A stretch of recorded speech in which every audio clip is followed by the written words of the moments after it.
अस्सलाम वालेकुम दोस्तों, की हाल चाल ने जनाब।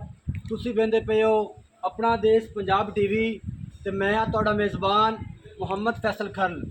अपने चैनल नू सब तो पहले सबसक्राइब कर लो ते बेल आइकन दा बटन दबा लो ताकि अच्छी ते बेहतरीन वीडियो का नोटिफिकेशन मेरे भरावां सज्जना ते दोस्तों नू मिलता रहे। दोस्तों अज एक प्योर नीली का जानवर दूसरा वारा दूसरा या तीसरा जेड़ा मेरे भरावां नू ठीक लगे वो समझ लवन। खूबसूरत जानवर लैके हाजिर होया भरावां वास्ते।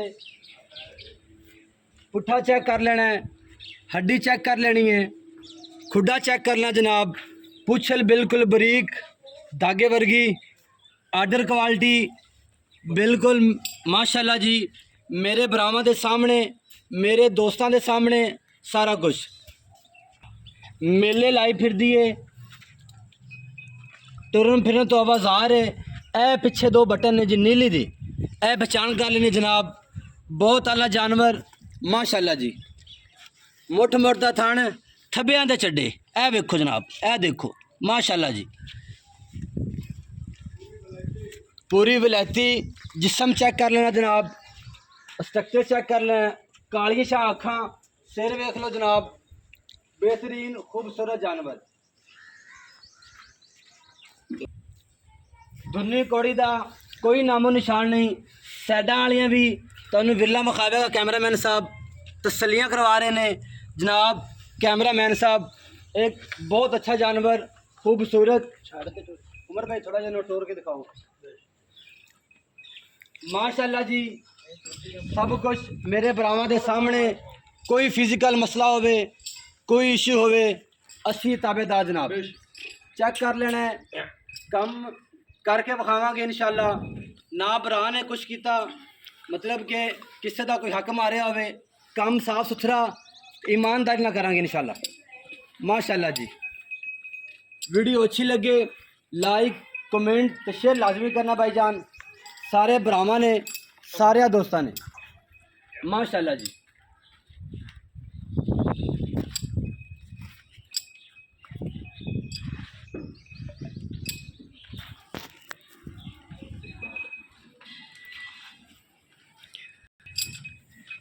अच्छे ते बेहतरीन जानवर वेखण वास्ते अपना देश पंजाब टीवी नो दे चैनल नू सबसक्राइब करो। इंशाल्लाह भरावां दे एतमाद ते पूरा उतरांगे इंशाल्लाह। भरावां नू बेहतरीन ते आला क्वालिटी दे जानवर लैके आवांगे भरावां वास्ते। पिछे कट्टा है जी, 4 तो 5 घंटे हो गए ने सोई हुई नू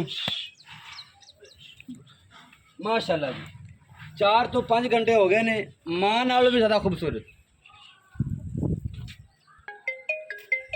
आओ कमर भाई, अस्सलाम वालेकुम। वालेकुम सलाम। की हाल चाल? ठीक, शुक्र अल्लाह दा जी। ठीक है जी। किनवा वारा है जी? मैं तीसरा वार है भाई। तीसरा या दूसरा? नहीं तीसरा वार है। पक्का? हाँ क्यों आपा झूठ नहीं बोलना ते ना अल्लाह बुलावे। ठीक है, ये अपने भरा दा चैनल है ते आपा उनकी कबर नू आपा दोजक नहीं बनाना, क्योंकि बंदे झूठ मारते आपा काम शुरू कर लीए ते अगले आखन लै भी भान दीम किहो जिहा सी ते अगर की काम कर कंड नहीं लगन देनी। ठीक है ना। ते रोजी जिहड़ी वो अल्लाह ने लिखी वो लभनी लभनी, भावें कोई जो कुछ मर्जी की जाए। ठीक है ना। ते थण मैं दे पास कर लैने, अगर सूप ही कर्म वाली जिहड़ा भैन भरा दा दिल करे आण दे मौके ते चो ते लै जावे। ते जिहड़ा जेर जूर जेर मैंने थट लई वो आपां गारंटी भी देंगे, आपां जेर भी विहास है ते मगर कट्टा 4-5 घंटे हो गए मैन सूई नूं। की मुल करते हो? प्यार मोहब्बत वाला मुल मकूल मुल करना है। गल जे अगे तो मुल असीं मई दे होर ही करते रहे। ठीक है ना। ते मई भी अपनियां चंगियां ने ते अल्लाह दे उन्हें एडे एडे कद वेख लै मैं किड्डा ते कद नालों घना चढ़ा मैं माशाल्लाह इत्थों रख ते इत्थे वेख लै मैं दा ते पट मैं कर्म वाली ने वेख लग्या कर्म वाली दा मुल भाईजान मैं दा करदे रहे 12 लाख रुपया 13 भी। ठीक है अपने वास्ते अज मैं प्यार मोहब्बत 10.5 लाख दी मैं देंगा फाइनल। फाइनल वीडियो उमर भाई को बंदा आ जाए अपने इत्थे घर आ जाए चल के प्यार मोहब्बत हो जाएगा कि हुणे प्यार मोहब्बत कर दे। प्यार मोहब्बत अगे भी आपां कीता है ते बकायदा कोई भैन भरा चाह पानी हो जाणगे अल्लाह दे हुक्म नाल। ਉਹ ਹਯਾ ਫੁੱਲ ਹੋਵੇਗਾ। ਇਹ ਆਪਾਂ ਅੱਲਾ ਦੇ ਉਹਨਾਂ ਜਿਹੜੇ ਭੈਣ ਭਰਾ ਆਪਣੇ ਕੋਲ ਆਉਂਦੇ ਰਹਿੰਦੇ ਨੇ ਉਹਨਾਂ ਨੂੰ ਪਤਾ ਹੀ ਹੈ। ਠੀਕ ਹੈ ਨਾ। ਵੀਡੀਓ ਅੱਛੀ ਲੱਗੀ ਹੋਵੇ ਵੀਡੀਓ ਨੂੰ ਲਾਈਕ ਕਮੈਂਟ ਤੇ ਸ਼ੇਅਰ ਲਾਜ਼ਮੀ ਕਰਨਾ ਹੈ ਔਰ ਆਪਣੇ ਦੇਸ਼ ਪੰਜਾਬ ਟੀਵੀ ਨੂੰ ਸਪੋਰਟ ਕਰਨਾ ਰੱਜ ਕੇ ਜਿਵੇਂ ਤੁਸੀਂ ਪਹਿਲੇ ਕਰਦੇ ਹੋ। ਜਿਵੇਂ ਤੁਸੀਂ ਪਹਿਲੇ ਪਿਆਰ ਦੇ ਰਹੇ ਸੋ ਇਵੇਂ ਪਿਆਰ ਦੇਣਾ ਹੈ। ਪਾਕਿਸਤਾਨ ਜ਼ਿੰਦਾਬਾਦ।